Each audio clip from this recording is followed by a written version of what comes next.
This week's teaching challenge features a stand-up comedian and author who came to England and this very school 30 years ago after her family fled Iran. Shappi Korsandi. Well, when I first arrived at Montpellier School, I didn't speak English. That was the thing I remember the most. And not only did I not speak English, but I didn't realise English was a different language. I thought it was just a series of sounds that the other children were making. I tell you what, I feel incredibly nervous about talking to the children.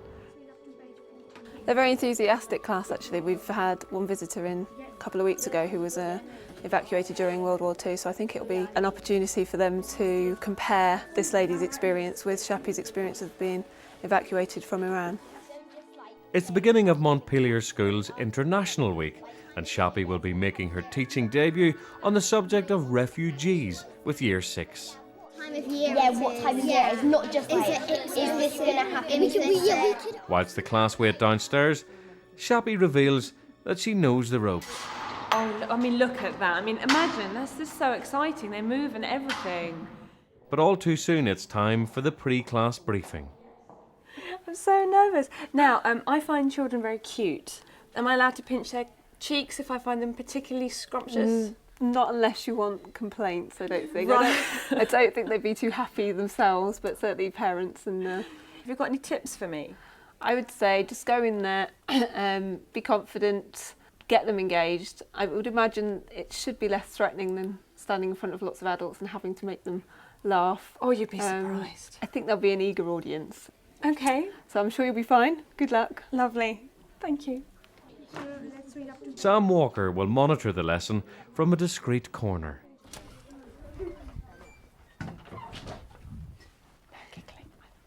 Hello, everybody. Hello. I tell you what, I'm giggling because I guess I'm just so excited to be here at Montpellier School. Some of you might know that I came to Montpellier School myself. Some of you also might know that I'm a stand-up comedian and I'm a writer. So I make my living from the English language. Without the English language, I wouldn't be able to pay my mortgage. And yet, when I first came to Montpellier, I couldn't speak a word of English because I came from another country. And I came from Iran. You've all heard of Iran? Yes. Hands up people whose mum and dad or grandparents came from another country. Wow, loads of you. Pretty much all of you. So, Mayan, where are your parents from? My dad's from Nigeria. Oh, well, lovely. I have very good friends from Nigeria. I have noticed the things that you've been looking at in your work about World War II. And have you read Anne Frank's diary in this class? Extracts from the diary. Because I remember when I read Anne Frank's diary, I was about 10 or 11 years old. And that's when I realised that the world can be such a tough place for people, especially from the country that I came from. I related so much, and I think that really shaped my own view of the world, that we must always remember and read and talk about cases like Anne Frank, because that still can happen today, and that does happen today. And when I came here, we were refugees. And so who can tell me what a refugee is? What's your name? Razan. What do you think a refugee is? So for example, World War II. So the children had to move to a different city. They were living in London. They moved to Yorkshire because there was World War II and they wanted to make them safe. That's right. Say they're evacuees. Evacuate. Yes, that's exactly. So anyone, like when it's raining and you might go and stand under a tree, in that moment you too are a refugee because you're seeking refuge from the rain. So from a very basic level, we've all been sought refuge at some point. And Britain is a country, like all countries, has had the good fortune of being in a position to be able to look after refugees. Now, when I first came to Britain from Iran, it was because there was a revolution in Iran. Now, who can tell me what a revolution is? Harris. Is it like something bad? It is something bad. That's right. And a revolution is when the people don't like the leader of a country, and that leader isn't someone that they can vote out democratically, so the people revolt. In Iran, the people wanted to get rid of the king of Iran, and so they had a revolution, but the new leaders weren't very tolerant. And my father is a writer, and he wrote things that the government of Iran didn't like. Who can tell me what they can do in countries that are intolerant like that to people who criticise them? It's my friend with the broken arm. I'm so sorry. Could they execute you for for treason or something?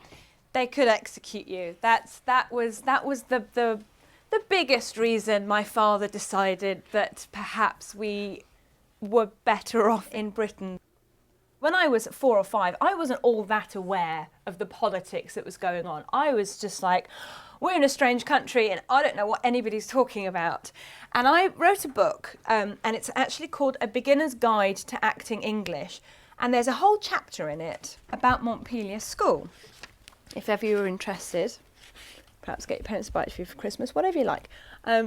Now, we didn't celebrate Christmas at home. And I remember trying to explain to my parents what it was. And my grandmother, whose name was Mardar Jan, came to visit us while I was trying to explain.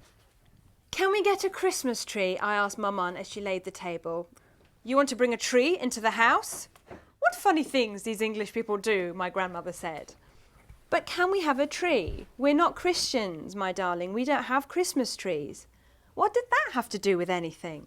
Oh, please can we, please can we, please can we? So my grandmother decorated our yucca plant for me. She made little silver balls with tin foil and hung them off the leaves. She twisted a few of Bubba's pipe cleaners around the stems to make white bows, and as she had no fairy lights, she just stuck an old birthday candle in the soil and lit it. So that was my Christmas tree, just a house plant covered in tinsel. But it was still nice, because it was still them making an effort to make things the way things were at school. Put your hands up if you don't celebrate Christmas. Oh, lots of you. So you don't have trees. And does that make you feel left out?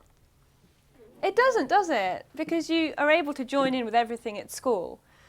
And that's the great thing, isn't it, about being at a school like Montpelier that's so full of people from different backgrounds, so you can all learn from each other and bring different experiences to the classroom.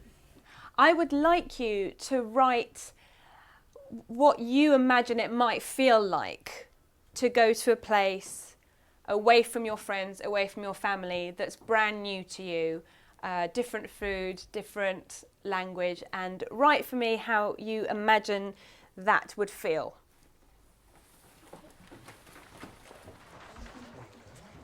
After an industrious 10 minutes, the class give their impressions of what it would be like to be a refugee. I imagine it would feel very lonely and as if you were in a world of your own. If I had to be taken away from my family and friends, I would really feel lonely because it will be a different experience to talk a different language and eat new food. A lady put down a bowl right in front of me. I peeped into the bowl and saw something so disgusting. It was a brown liquid with big lumps in floating around. A lot different to the rice and chicken that I usually have at home. Lovely, thank you. I'm really curious to know what the dish might be that would have a big round thing floating in the middle of it. Thank you very much. But is it only Britain that looks after refugees? The two countries in the world that look after the most refugees are... Is it Australia? Russia? Is it America? It's not America, no. The two countries that have the most refugees is actually Iran and Pakistan. And this comes as a surprise to people, but those two countries actually look after more refugees than any other country, mostly because of the position that they're in the world. So although in this country sometimes it feels like Britain's the only country taking refugees, but actually all countries to an extent do this. Does anyone have any questions they want to ask me? My friend over there, I haven't spoken to you. What's your name? Tomo. How long did it take you in Montpellier to be a normal student in Montpellier? To feel normal, that's a very, very good question. It didn't take me very long. After about a term or two, I felt that I was normal. I felt at home. Let's have another question. Do you have any jokes? Why did the orange go to the doctors? Wait for it.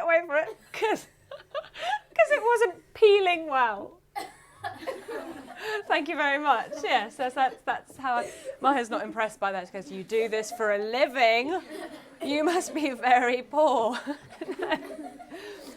So I'm just going to wrap up. So thank you very, very much for having me today. I've really enjoyed myself, and I know that this week is your International Week, and it's been a real pleasure to share a little bit of my story with you. Thank you very much.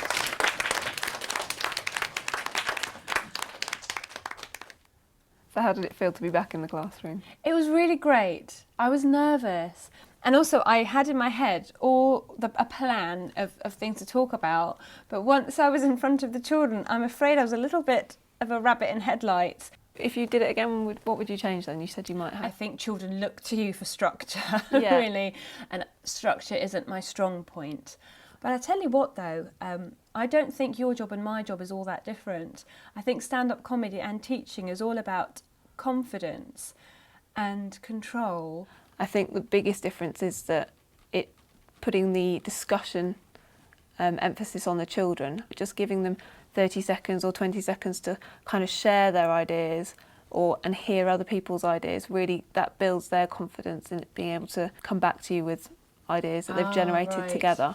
So I think if they'd done that... Do I stamp on them too soon? No, I think certainly when I was at school, I was sat there waiting, geared with what I had to say, and even if the conversation had moved on, I'd still had that in my head, I want to say this, so it's trying to make sure that the conversation has a cumulative effect and they're building on previous talk, basically. I think the fact that you talked about your personal life, I think children really relate well to that, and I think sometimes as professional teachers you can be quite scared to let children in and see the more human side, and your manner with them was really positive. You were praising them constantly. Having had this experience, I would definitely come back into a classroom. Yeah, definitely. You're welcome back anytime, as long as I don't have to job swap. Okay. Shappi reading parts of her book, I found out it was really, for me, it's like, oh yeah, that's really cool. I think she could have made us do a bit more group work together, because we were kind of put to the spot to answer questions. I enjoyed it that she added quite some humour into it, and it entertained us the whole way through.